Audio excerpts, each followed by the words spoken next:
Okay, so I've got the 1635 GM2. I'm sticking my lens inside. I've opened up the flaps. I think that's the whole point of this. Just in case you're wondering what's different with this lens, it's smaller, it's lighter, it's fantastic, improved in every way. There's a lot of plastics here and there. I guess that's probably contributes to its lightness. Obviously, there's quite a bit more going on than just a body that has been revised to be a bit lighter, although that is perhaps one benefit that you can appreciate right away, given that the previous one was a bit more weighty. But we're here, oh look at that view, magnificent view.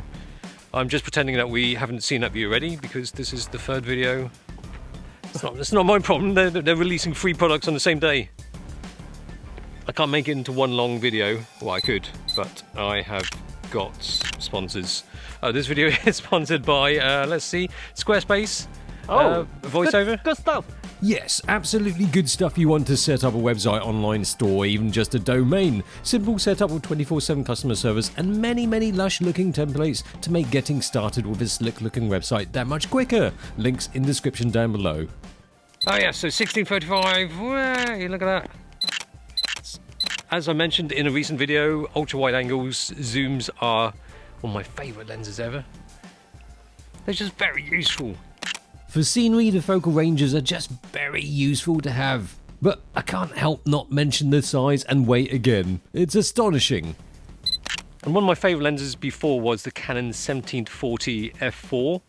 You know, f4, it wasn't too big, not too heavy. The 1635 f2.8s were always lenses I wasn't really keen on because they were just massive and really heavy. Just all that glass and all that metal. And it's like a fat lens. This is how you'd expect a 1635 f2.8 mirrorless lens to be. They've got it right with this. Even from afar, the 1 centimetre shaved off in length is obvious, and the width, although seems similar, is mainly down to the wider front part. I have to say that's not a big lens for f2.8. No, I don't know about, I can't remember the Mark 1. it's heavy. But then my Sony size 16 to 35, same size. That was f4. Get back out. It's old crap. It's lightweight as well. I mean, compared to some other 1635s. Oh yeah. It could be lighter than my f4. I think it might be. Wow. That's one amazing thing Sony is doing, is they're making all the lenses smaller and lighter. They're showing like we don't need your size anymore. Yeah, Zeiss, your lenses were big, fat and heavy and ugly. And it scratches. Yes. It's mental. There must be some kind of clever optical designs these days that allow, it's not just the plastic. Probably AI. It's probably, yeah, they should put AI inside. But I think they ask GPT, ChatGPT, how do I design a f2.8 lens? And boom, here we are. F4, and then boom. Oh, that tripod. Get in there, Locke. Get in there. I need a filler, a frame filler. There we are. Oh, okay, that's nice. Nice sitting down. Excellent. The widest. It's not often the best performing. Look, you're most likely going to shoot with lens compensation on. Distortion, vignetting, chromatic aberration aren't going to be an issue. Thankfully, the lens produces some great edge-to-edge sharp shots on the wide end through to the long end at 35mm. It's an improved optical formula that now incorporates Super ED glass and ED spherical. I don't know, it's made of wood. Nice materials. To be at one with nature. And then people obviously come here and smoke and just chuck their crap all over the place. Because Britain, you know, they just think, yeah, whatever. I'm gonna chuck my orange peel. Yeah. Should I take the rubbish home? You know, I've just come back from Japan, and people take their rubbish home. There's no bins in Japan, is there?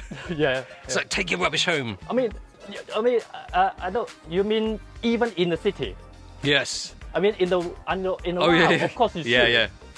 But in Japan, even people do that in the city as well.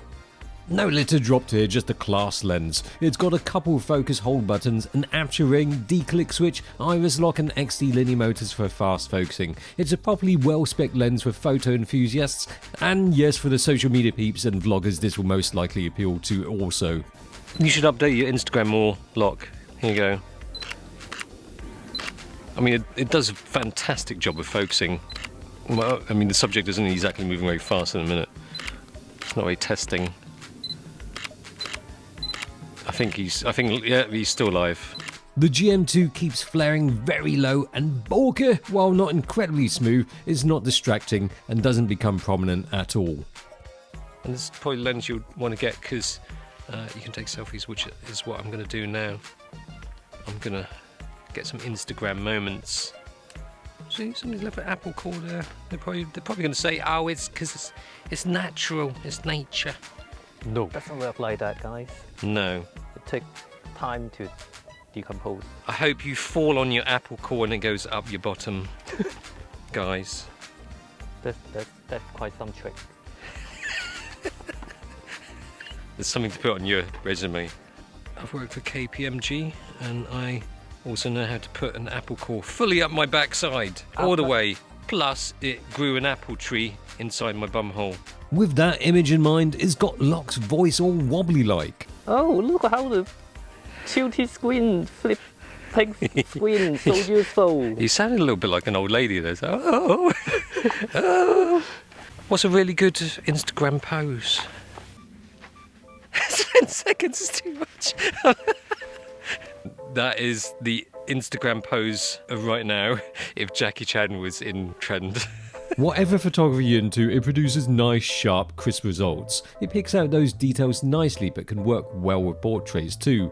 I'm sure it will come at a cost, they haven't mentioned a price to me, but a lot of the new gen Sony lenses tend to have a price that sort of matches their upward trajectory in perks, which might seem a bit much if you're just going to take pictures like this. Yeah, and I think this lens is... I like the way of this lens. It's still long, but I guess it kind of has to be, like if you take that off. No, it doesn't extend too much. You can hold it out like this, and it doesn't feel like your arm's about to fall off.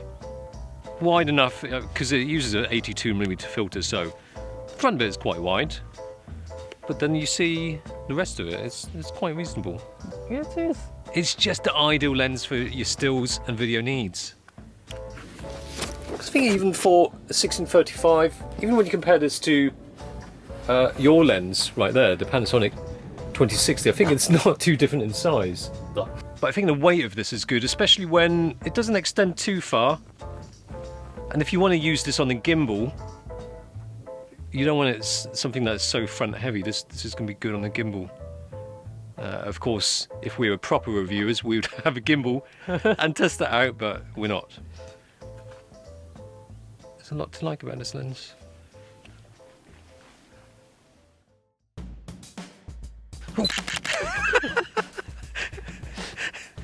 I don't really have any proper hiking shoes. I know you don't as well, but that's because you don't even wear hiking clothes.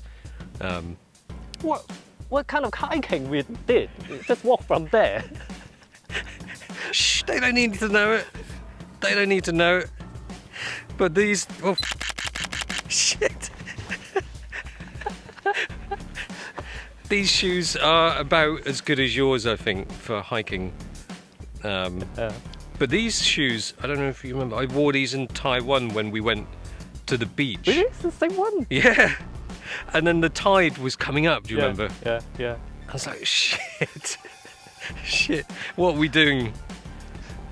Our level of production is... we don't need to worry about tide. We don't even know about tides. No. It's just... well, this No looks interesting. research. Let's get a shot. And then all of a sudden the tide is coming in and it's wetting our shoes. And we almost got trapped. Yeah.